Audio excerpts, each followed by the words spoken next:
Erin, so what we're going to talk about today reminds me of when you and I met in person in downtown Windsor, which is a lovely place, right? Beautiful. Yes, agreed. And we got into this big conversation kind of about, and this was from when we were both on a webinar together or a podcast about supporting people versus being exploitative Hmm. in our business. And I've always said this that I think our business is one half really amazing and incredible, and the other half completely full of shit. Yes. Scammy. Scammy, Very scammy. scammy. So I want to expand. I want you to expand upon, and we'll get into this about kind of this angel on one side, devil on the other side thing we have going on in our profession here. Yes, absolutely. And I think it's such an important conversation, especially as the work that we're doing on the mentorship program. And the question that we're always asked is, can we monetize this ethically? And that's really where this is coming from is, well, that depends on your purpose. Is your purpose to support or is it to exploit? And I think there's this notion of, and you and I have talked about this several times about accessibility. And if we're going to level up the industry, we have to make these support networks accessible to all professionals. And just as our profession exists on that spectrum of like one side angel, one side devil, it also has a spectrum of different different levels of experience and professionalism. And you and I work in this space in such a way that we work with all of those types of professionals, right? So we work with people like us who are career professionals who have been in the business for 2 decades or more. We've got like the mid-level experience professional. We've also got the entry level. But then you and I have another hat that we wear amongst the 12 different ones that we do wear, right? On a daily basis. We have those aspiring professionals in our classrooms at multiple universities that we teach at. And the accessibility is something that I think is so critical in terms of when we think about how to monetize this idea of a mentorship program and getting access to different components of that. It's not this, it doesn't look the same for everyone, and everyone needs a different level of that mentorship. And so we got into this deep conversation about like, are we really exploiting people in some respects of the industry? And yeah, like there are programs out there that are charging people $25 to send an email. We're not attorneys. We don't have a retainer. Why are we charging for something like that when it's literally like trying, the whole idea is to elevate the industry so we can elevate the client experience and provide a level of seriousness to the work that we do so that we kind of mute that side of the industry that's scammy, if that makes sense. Yeah, I think it's a great point. I want to go backwards a little bit because I think for the audience, especially if this is Fit Bros who listen to this, they're maybe not aware of the history of our business and Yeah, why there is this reputation of a scamminess, kind of a fraudulent aspect to it. So, sure. and I'll add to this, but I would love for you, because we're a very similar age group. Hmm. What's been your experience in terms of the snake oil salesperson aspect of this from the beginnings, the genesis of our modern fitness industry? Yeah, I think that's a great question. And it's funny, as long as I've been in the industry, the snake oil salesmen, they never go away. Like if anything, they gain momentum, and it's great that we have social media, right? Like it allows us, you and me, to be connecting this way and putting this content out there, but it also allows those snake oil salesmen to have a stronger voice and a greater presence, and it is proving to be a little bit more challenging, I think, for the legitimate professionals. And I think part of the reason some of that scamminess exists is if you look at our industry, while we do have certifications and standards and things like that, we don't have something that governs the overall requirement for you to be X, Y, and Z. So we've got some .com-y type of certifications or type of professional licenses, so to speak. And I use that term very loosely because it's not really a license, right? Like you go on and you take a 50 question multiple choice test and you hang your shingle and say, oh, I'm a nutritionist. Yeah. There's not. And I think that has allowed some of that scamminess to seep through, because while what we do as legitimate professionals is evidence-based, what others are doing because of a lack of consistent standards, one across, I think, nationwide, but then also like it varies state to state, right? Like in some states, you very well could go and hang your shingle and say, I'm a registered dietitian or I'm a nutritionist. But in other states, that's completely illegal without that specific designation. So there's this notion of we haven't leveled up our requirements enough. And so it kind of allows anyone like, oh, I'm interested in fitness. I'm going to go be a personal trainer. And it takes so much more than that. The work that we do is so hard. And you literally have somebody's health and well-being in your hands. And so I think part of that issue is stemming from we don't have consistent standards and we don't have like a rule of law, so to speak, or like a source of truth. And so Yeah. for the consumer, on the consumer end, if they see like a bright shiny image and it's somebody selling like this, green detox, so to speak, like that's pretty popular right now is you need a detox. Well, the true scientists know we have normal, like natural detox systems in our body. We've got a liver, we've got kidneys, we've got skin, right? Yeah. Those are our detox mechanisms that function physiologically. But then to the consumer, it's like they see this and they think, oh, well, this person looks great physically. They seem to be full of energy. They seem to like have it all together. It's their highlight reel, right? It's not the behind the scenes stuff. And chances are they're not qualified in any way other than being like genetically well formed. And that's their calling card. So to the consumer, it looks good. So they're going to buy into it. And then that becomes the perception of, well, that's what the fitness industry is. And then it becomes this wellness culture and the diet culture. And then it just starts to unravel from there. So I think that's part of the issue is like, we got a standard problem. Yeah, I think the rule of law, it's a real issue. And also, I think, and we were talking about it when we met in person, is it used to be that kind of our quackery, our fraudulent nature of our business was pretty much in a box and late night. It was the Yes. late night infomercial. It was the, all the names, all the people just hawking really ridiculous stuff. And it was kept to a time when honestly, not a lot of people were paying attention to it. Right. But when we went Exactly. to a 24-hour cycle for TV, I mean, I remember when TV turned off, like there was no more programming, at a certain time. And I was a kid, but now that we've democratized our voices. So anyone can be a somewhat of a player on the scene to Absolutely. create those things, So it's we've had a history of snake oil salespeople. Just you're right, they have a much larger reach now. Yep. So then the public has a much harder time disseminating whether this is a supportive thing or whether this is exploitative. And Exactly. easier to exploit people more than ever now. Yeah. And you think about like the platform that these people have is free.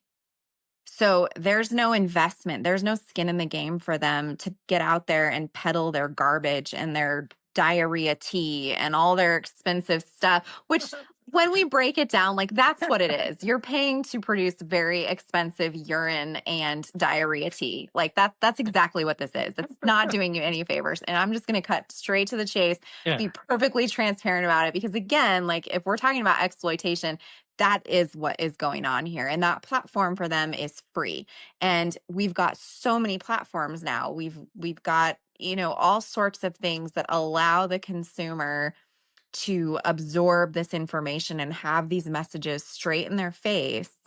And and the other thing that these people do, and it's kind of ingenious, is they make it real simple to like you're hooked and then you click and you buy and it's a bright shiny deal, right? So it makes it very easy for them to disseminate their bullshit message, and it makes it very easy for the consumer to take it. And like you said, it's so difficult for consumers to have a filtration system of like what's factual and what's not because it's so easy to trust the person online. And then I think that does those of us that are like legit people, a disservice because At no point will we ever recommend something like that. It's outside of the scope of practice to recommend anything like that. But again, like we have a lack of governance and standardization and source of truth. And so it just allows this message to sort of perpetuate.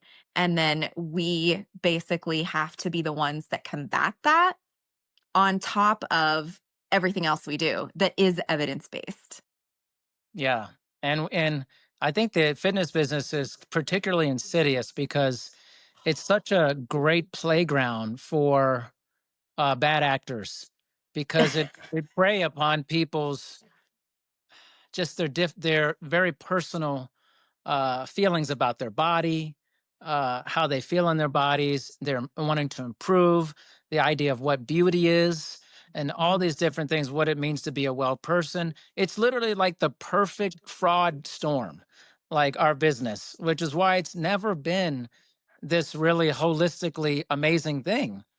It's and there's really there's not a fear. And what I mean by that is if someone who was like a one source of truth or they were in fear of losing their license, right? Yes.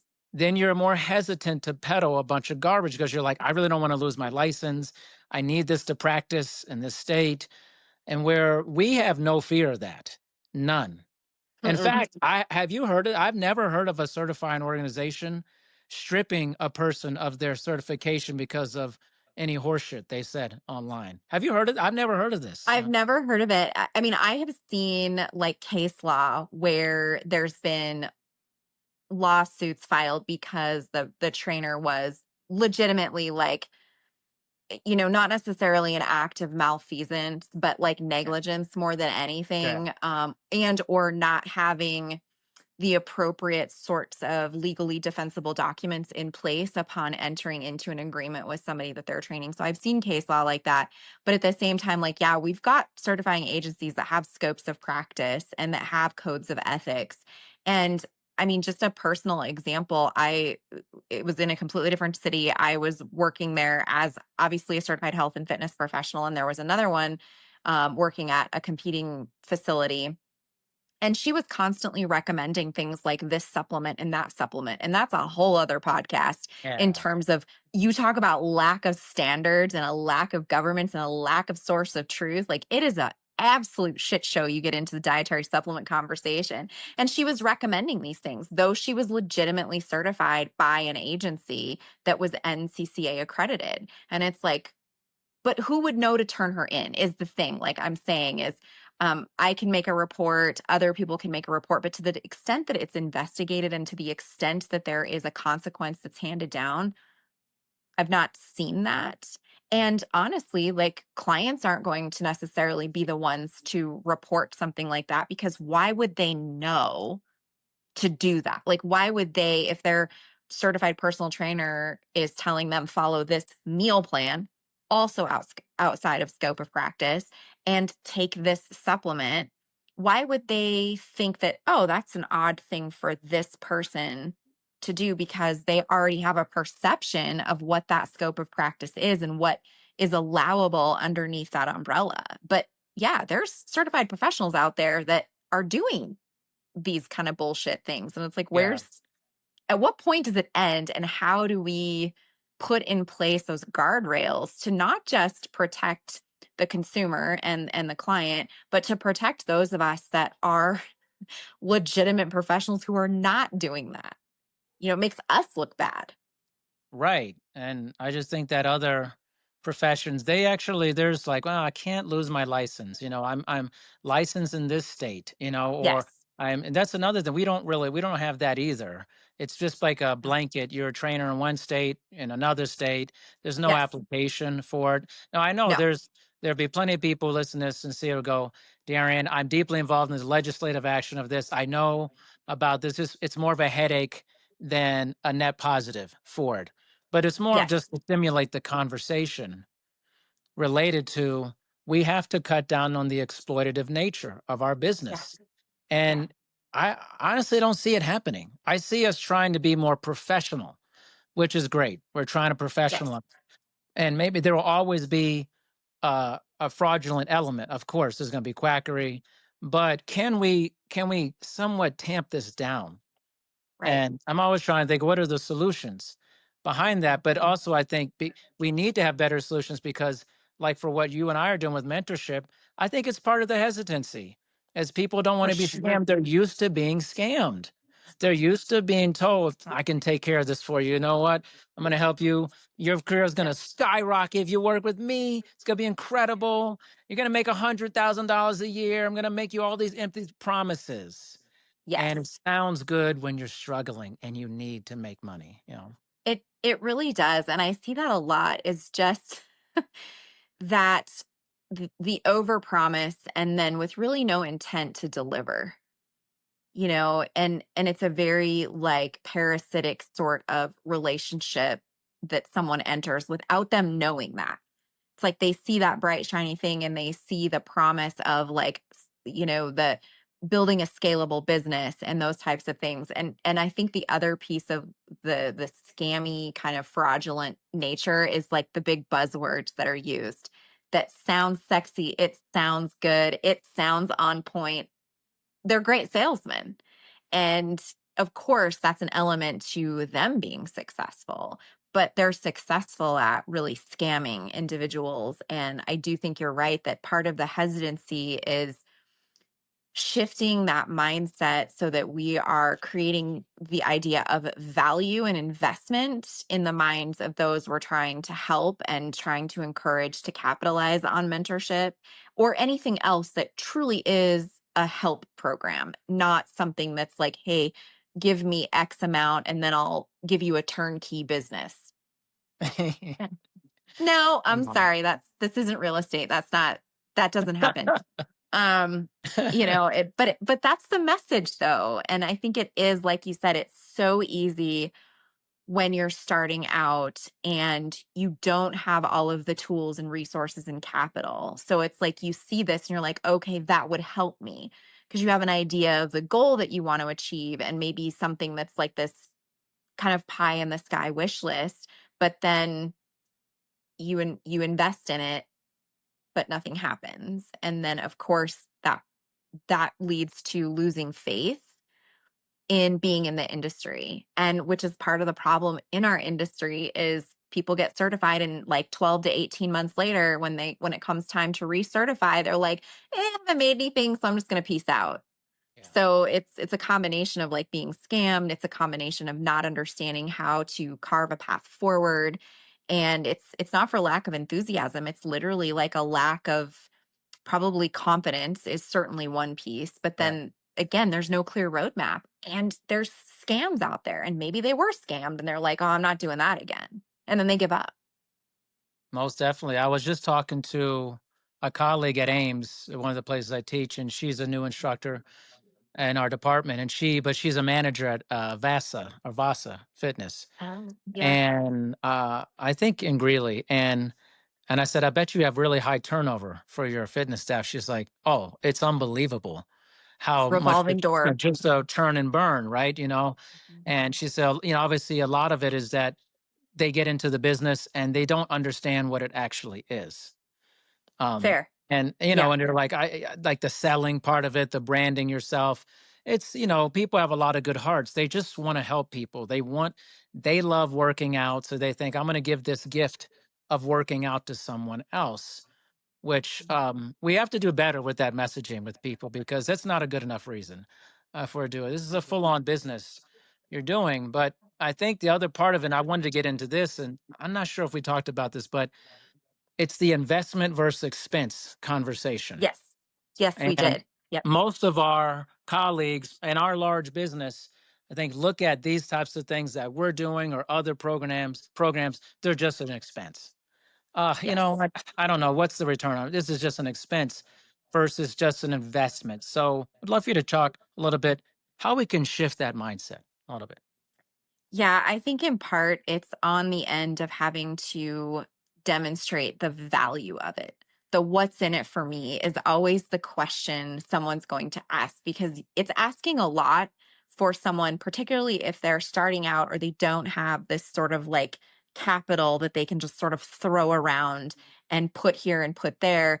You're asking them to carve out a piece of their income to do something that in their mind may not lead anywhere. Maybe because of past experiences or because and I say we as in the broader sense of like the programs that are out there and the legitimate side of wanting to help people grow their business and make it scalable.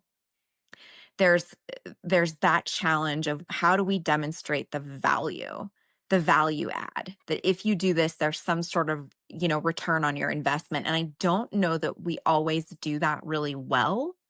Like the package looks good and maybe it's a great like packaged course materials and a great learning platform and all of these things, but what's the takeaway? Like what is the deliverable that if I give you my money, I'm walking away with what? Is it a social media plan? Is it a marketing plan?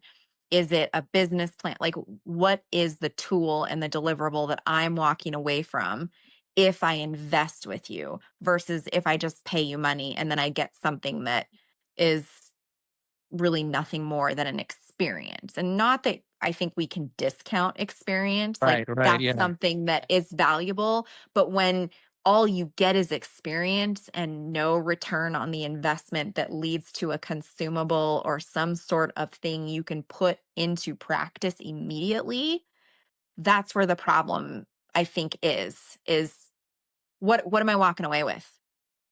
A I'm couple so of, glad you said 5 that. hours. Yeah. Yeah.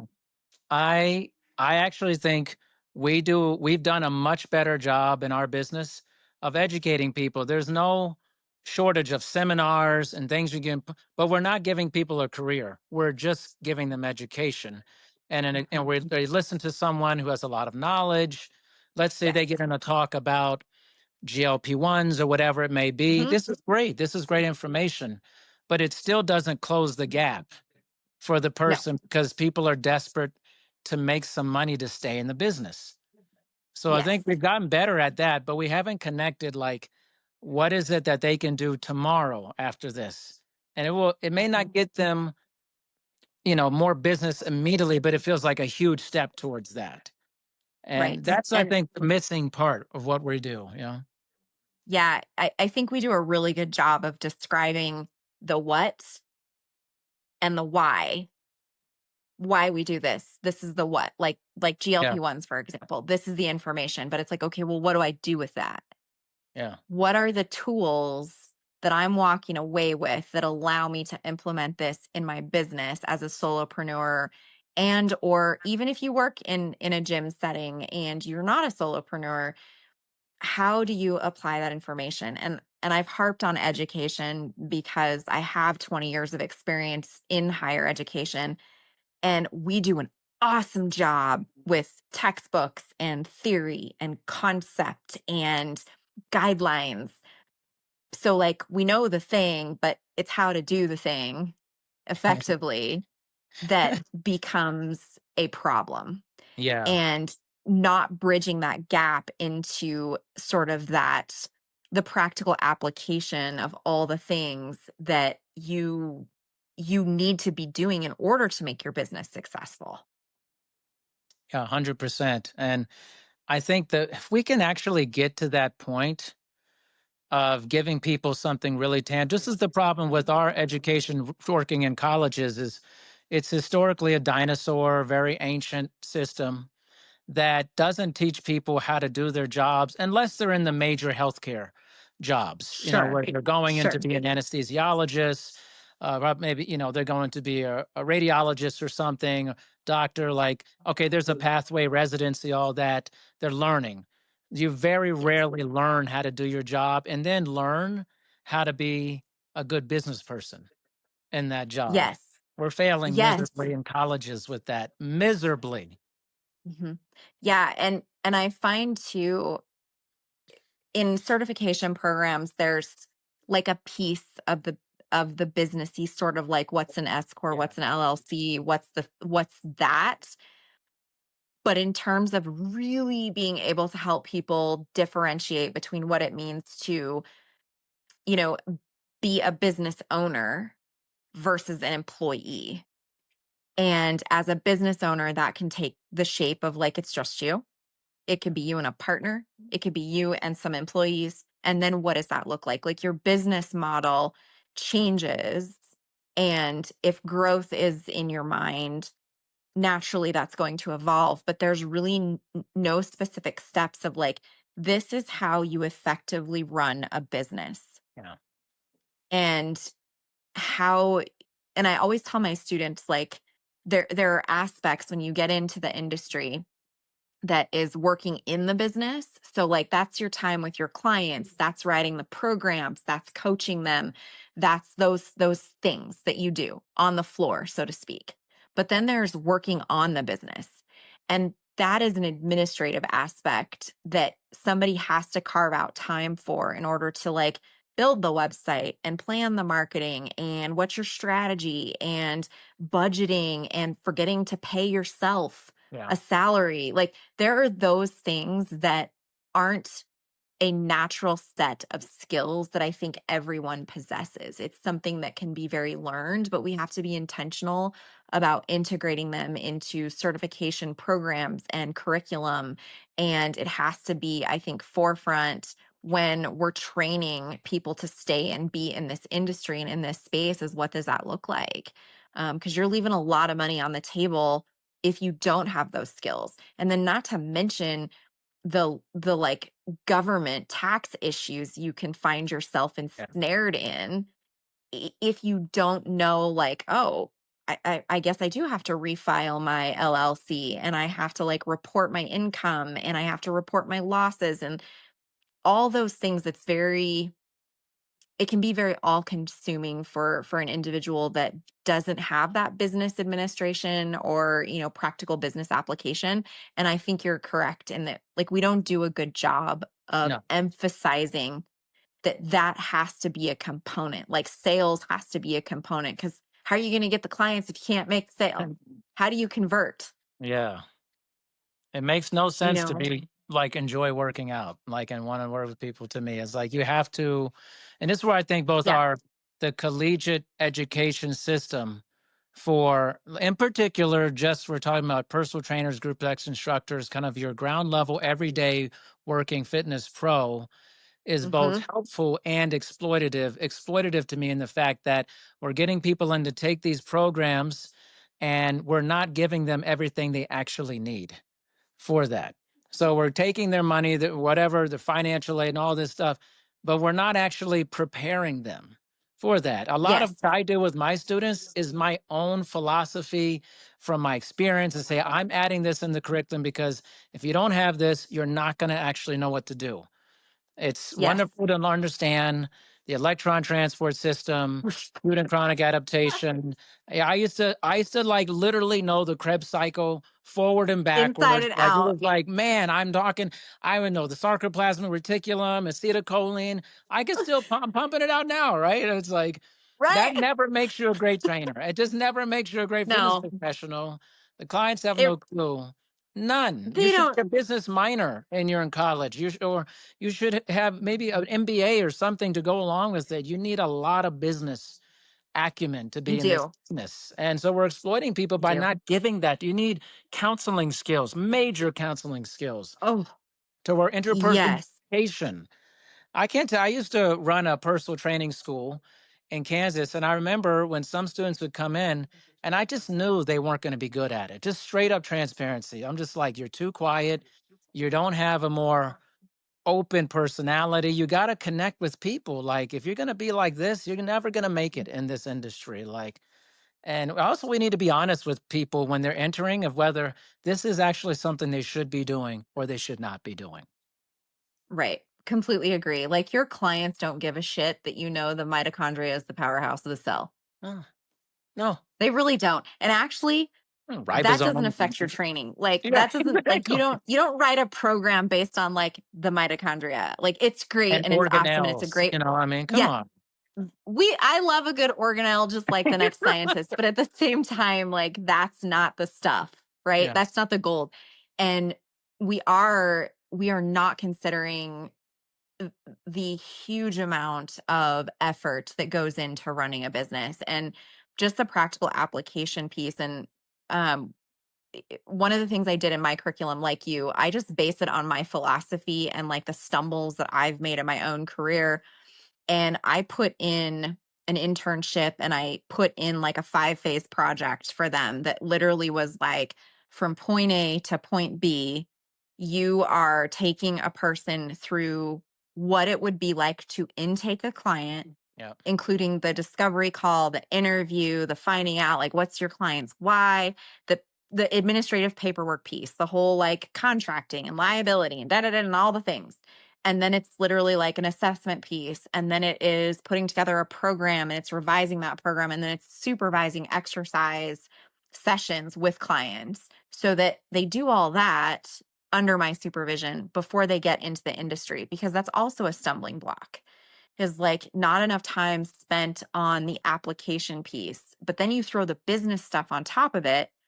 And I love that you can like know all the science in the world, but if you can't run your business, you can't write a safe and effective exercise program and then supervise it, and then you can't relate to people, nobody cares about your mitochondria. No, no, Doesn't matter. Like talk literally about that doesn't. all day long and it Yep. doesn't matter. It's not going to get you money. It's not going to get you to the point where you're making an impact on Yeah. people. You will know a bunch of words that sound really good, but when it comes to like putting it into action, Right. then you're falling short. And then it comes back to too, I think a lot of stuff is offered for free. This kind of goes back to the ethical monetization of things. So many things have offered for free online. And then there's a Mhm. whole other conversation about ChatGPT and AI with that as well. But I see a lot of fit pros and people, whoever listens to this may be you. And if it's you, listen very closely, because you're like, I'm not going to pay for this program from these reputable people. I'll just watch someone on YouTube. Give me something like that. All right. Be very careful. And I'm going to say this and because I told you guys, you know this from my text threads and stuff when we're talking. I'm done with the nonsense, with the BS. I'm going to call people out if the timing, if it makes sense, this makes sense here. The people you're listening to are generally not service providers. They're not working with anyone, actually. They're No. providing content. I'm a content creator. Erin's a content creator. The people online, we're all content creators, but not all content creators are service providers, actual service Mhm. providers. You need to recognize this is fun. If you're going on YouTube to look at someone, great. They need to have their qualifications listed in their bio. If they don't have them listed, you need to message them. Are you qualified to do this? What's your certification? Let's be honest, a lot of pros let their certifications lapse. Let's be real with that too. That happens a ton, Mhm. right? And they're Mhm. still practicing. That's wrong. I'm going to call you out for Yep. that. That's wrong. You shouldn't do that. Yep. But a lot of people peddling stuff online are not certified. They're not licensed. They're not anything. They're content providers. Anyone is a content provider, but are they a service provider? To me, that's a big distinction. Absolutely. And I think back to they should have their credentials front and center. And that is also a question that I think the general consumer does not know to ask. Because again, they're not in our industry and they don't understand the space of like what it means to have an accredited certification and to be current and to be first aid CPR certified. I think another really important question for people to ask is like, are you insured? Yep. Because if Exactly. they're, I mean, more often than not, there's not going to be an issue. Like Right. the Right. risk of working with apparently healthy populations and having some sort of cardiac event or something like that is very, very low. Right. But nonetheless, that doesn't negate the need for you to be fully covered, because it shows your level of seriousness. It shows that you have it's like anyone coming into your house. A question you would ask is, are you insured and Of bonded? course. If they're going to Exactly. work on your house, like it's the same. We're working on your bodies, we're working on your mental, your well-being Yeah. overall. So why would we not be serious enough to carry that type of liability insurance? And there's really no excuse for us not to, because It's very it's cheap. it's cheap. Like you can Super get a cheap. million. It's so cheap, and you can get it through many certifying agencies. So there's no excuse for someone not to be insured if they are a solopreneur or they own a business and they are not Most otherwise definitely. covered You under know an what? That's a employer. great point. Like if you're online, putting that on your bio, insured. I can be honest, I don't have that on mine, but I'm going to put it on after. Should put, my education, certification, and insured liability insurance. That's different. That's a good takeaway from this, I think, is make sure you have that on there because everyone online, online's a wild west, right? There's no regulations. There's zero. There's desire legislatively to pass laws to, 230 law 230 to actually make these companies have liability for what happens on the platform. But whether that's going to happen or not, who knows? But what you can do if you're getting information online, look past the glossiness of what's happening, the outrageous comments, and click, are these people actually certified? Anybody can make a video and it could be big at some point. That doesn't make them a service provider or that. Like they may actually don't work with people. And the other thing to Right. recognize is the Right. exploitative nature is these are not programs for you. These are programs that they do for themselves that they're giving to you to say, do what I did. As an evidence based professional, we all know that's massive bullshit to do that. So stupid to do that. The consumer is uninformed about Yeah. this. It's not Yeah, it's not client centered. It's not based on individual need. It is not based on individual goals. It's literally this person who is of a certain performance level, skill level, and experience level performing these crazy Yes. complicated moves, which is also bullshit. The basics still work, people. The basics still work. And that's what Insta Yeah, influencers get wrong all damn day is like, oh, we gotta, yeah, do this with the kettlebell at the same time I'm yeah. on a Bosu, at the same time I'm standing like on one foot on the basics still work. And we're missing that message with some of these flashy kind of, garbage programs.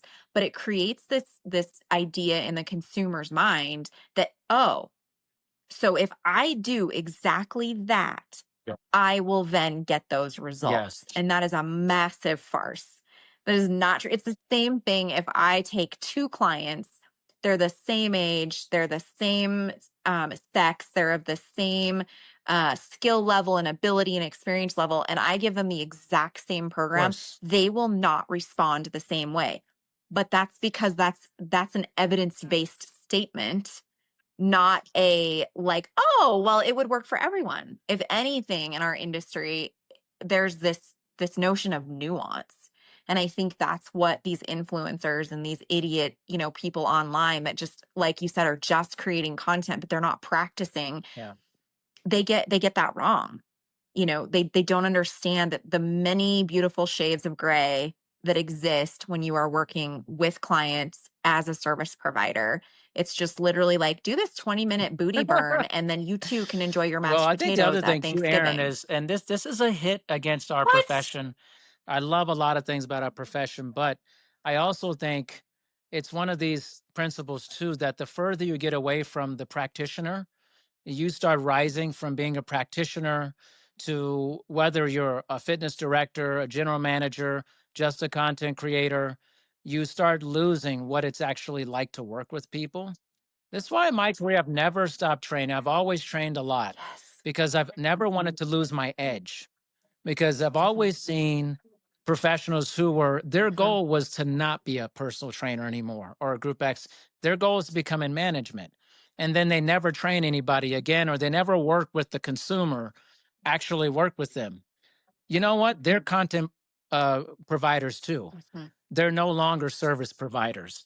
And I actually think it's one of the biggest mistakes people in our industry make Agreed. is moving up the ladder and not maintaining, doing some version of working with forward facing clientele. Because it's one thing to talk about training clients 20 years ago and you haven't worked with anybody in 20 years. It's irrelevant. It's pretty much almost irrelevant at that point. You've lost touch as things have changed. And so people who are in senior executive positions who complain about content providers, you're the same person, pretty much. You're no longer a forward facing service provider. They aren't either. So you actually have the same issue going on. You can go on every podcast you want to go on and talk all this bullshit about what's happening in the industry and all this metrics and stuff. If you're not working with people though anymore, so you actually don't know what's happening on the ground Yep. level. You could say you are because you run a facility and Mhm. you're not in the fire anymore. You're not a forward-facing provider. This isn't me slamming people. I'm just saying if you're going to talk about those professions or what needs to happen, I'm less likely to be interested in it if you're not working with anyone anymore. That's the problem we have with influencers. They rarely work with actually A people. hundred, They just give content. So do a executives hundred and percent. VPs. They're the same way. Mhm. Yeah, 100%. And there's nothing I love more than when some administrator who has no connection to the classroom comes in and is like, you might want to teach it this way. Thank you. Peace out. Like, this is my classroom. You're not involved in it. It's the same thing in the industry is like when we remove ourselves from the day to day, that's where the hard work takes place. Like that's where the real struggle is. Like some of the hardest pieces, I think, of what we do in working with our clients is sitting in the dark with them in that space of frustration and in the suck, in those moments of where like they don't feel like they're making progress or they've had a really crappy week.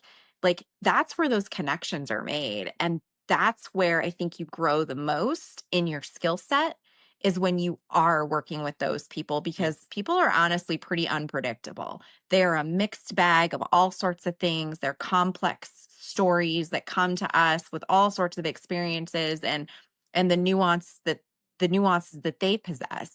And when you're not working with that, how much do you really understand about the current Exactly. struggle the current trainer Remember that faces? show? It may still be on, I I don't know, don't think you Undercover do. Boss.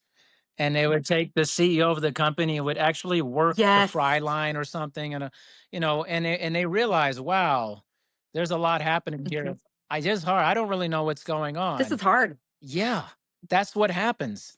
To me, those two people, the executives and the content providers who are not working with the service, working forward facing, they have the same problem. There's a gap. So they don't understand actually what it's like. And then Yes. in the content provider space, the consumer, I guess who's, they're just watching videos.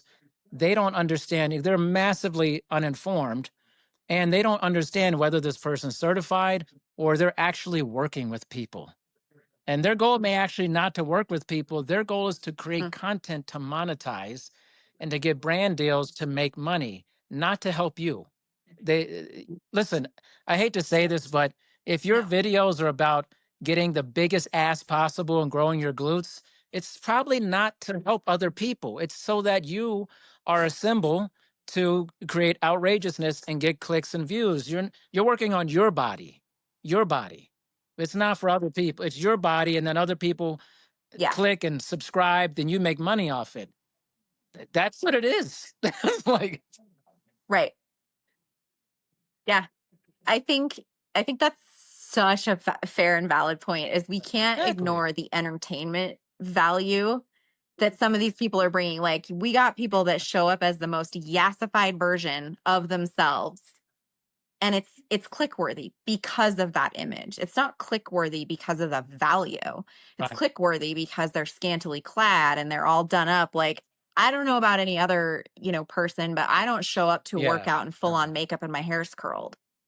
Like you're not even putting forth a realistic perspective of what Yeah. this work means and is. It's Yeah. literally there's an entertainment value that some of these And people good are for going them. for. And I I'm mean, not hating on props them. to them because they do it I think well. people will listen to this and think, oh, Yeah. Darian's hating. I'm not hating Huh. on them. You do you. If you're making a living doing that, I'm No. gonna dap you up. Boom. That's good for the consumers. Don't assume Mhm. that these Good for people you. are working to help you.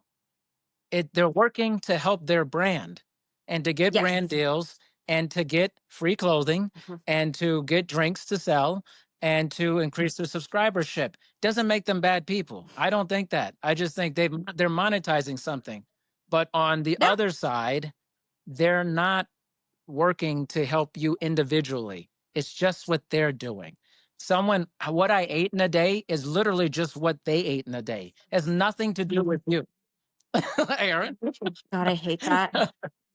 No, I hate that. Like I see that like I'm a personal trainer and Yeah, these are the 5 meals I ate today.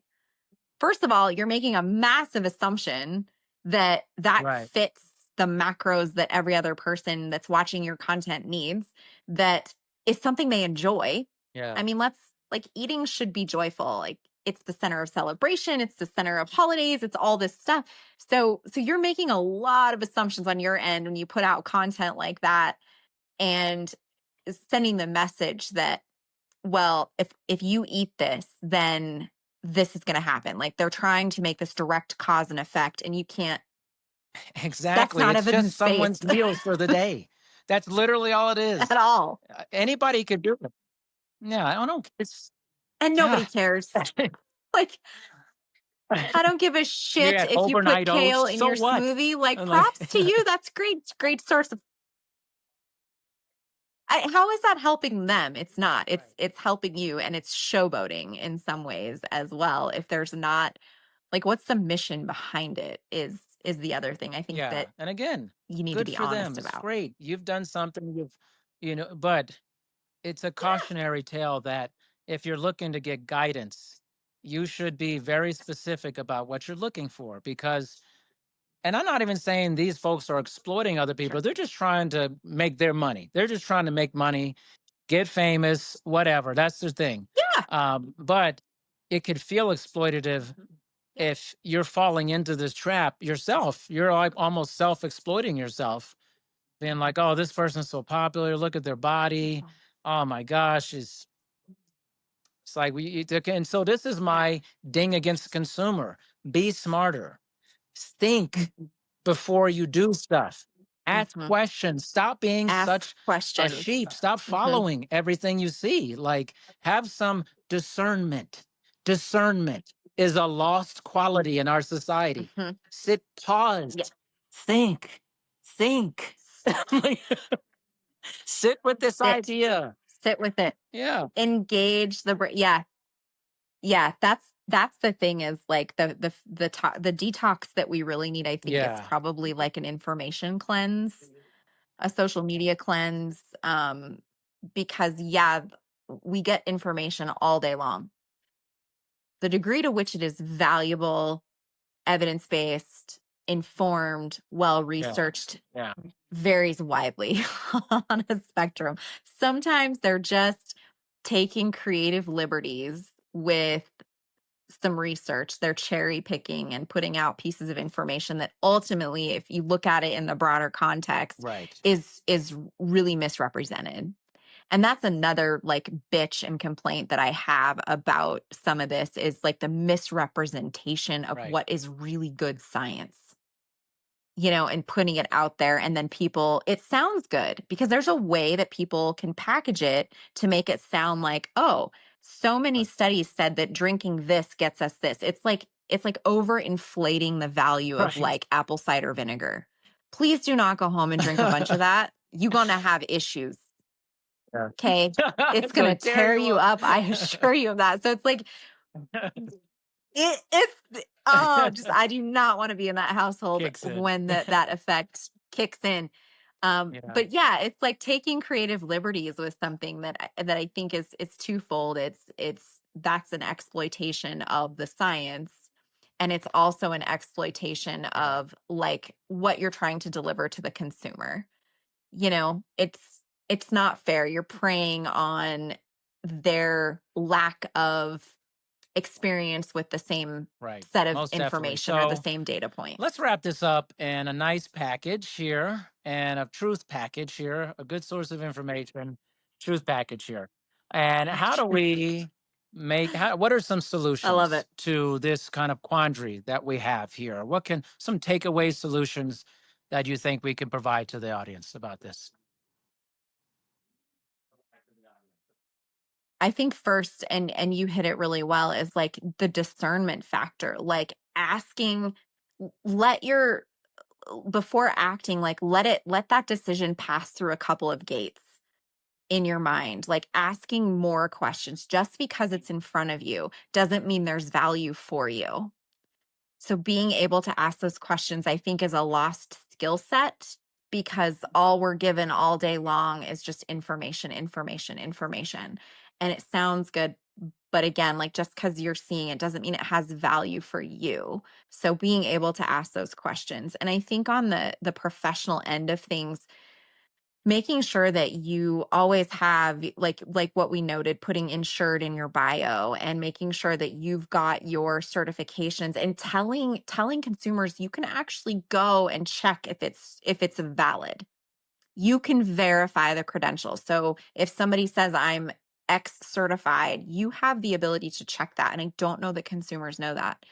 And then I think there's this other piece for the professional that it's like that comparison trap and understanding that there's a difference between legitimate followers and those that are borrowed or bought, which is like a whole other conversation we could have. But like focusing on how you add value and crafting your message in a way that is like, this is what you get from me by investing in this, and making sure that that value is front and center. Because again, like we've said, I Yeah. don't think we've done a good job of that.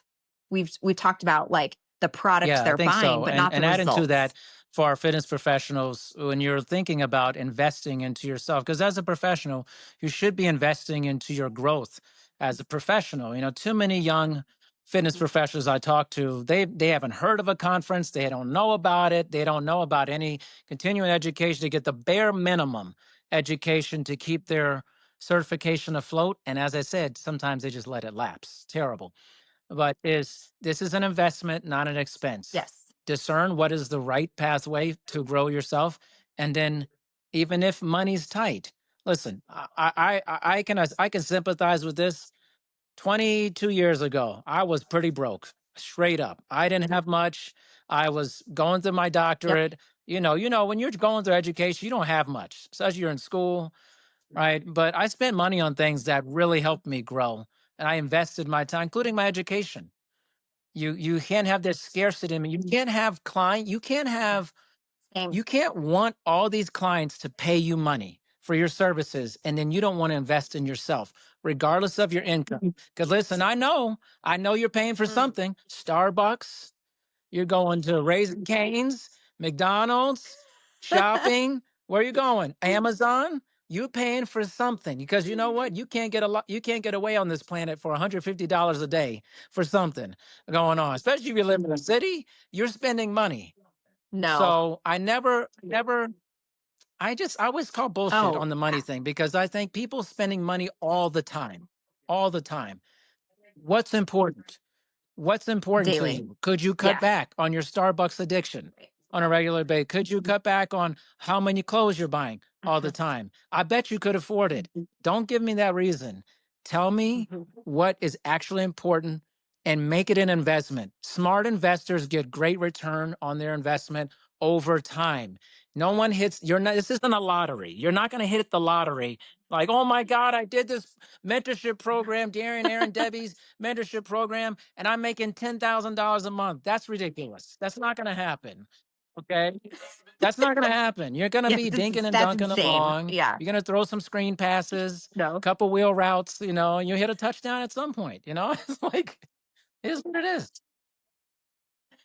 Yeah. But it's true. Like that greatness takes time. And I think getting really clear on Yeah. the realism, just like you would with a client, setting realistic goals and milestones is so important. You can't just like absolutely dream big, but think about how you're going to get there and take very measured and strategic steps to do that.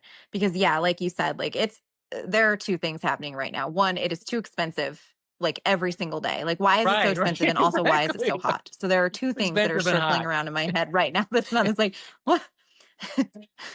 Right. Don't ask me questions in this hot ass weather. Okay. Just don't.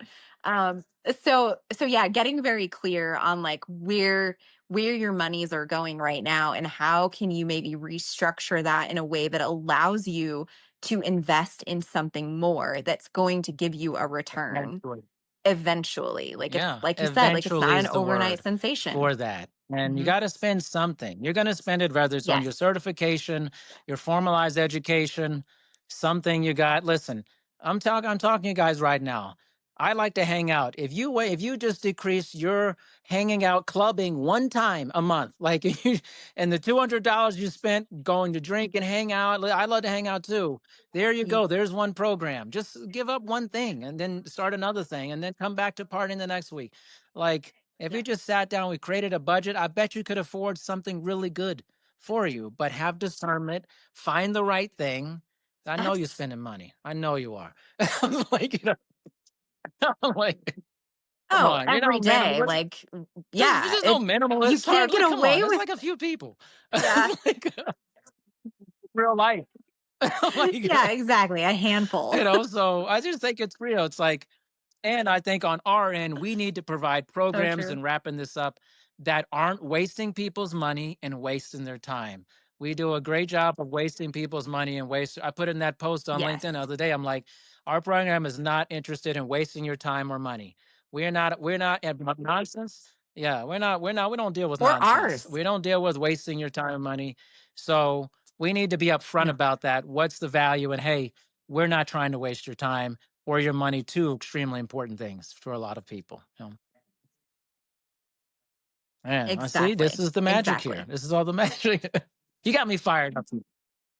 I don't do Yeah. well with it. Like We I don't do really well do with very poorly nonsense. with it. And now I've crossed the No. pantheon now. Where now I'm just saying stuff. I'm like, I'm not letting that ride, man. I'm just not gonna let it ride.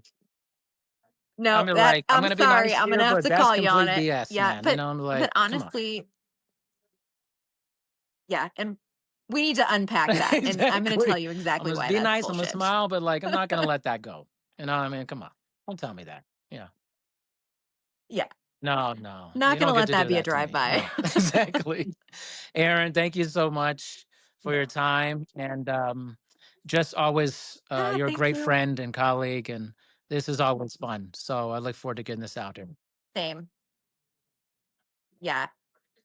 Yeah. Thank you for having me on, and I just always enjoy my conversations with you. We always like seem to touch on so many Yeah. valuable and important things and things that need to be said. So it's fun for Awesome. me. Thank This you is so much, value Aaron. for me. Appreciate you. Yeah. You too. Bye.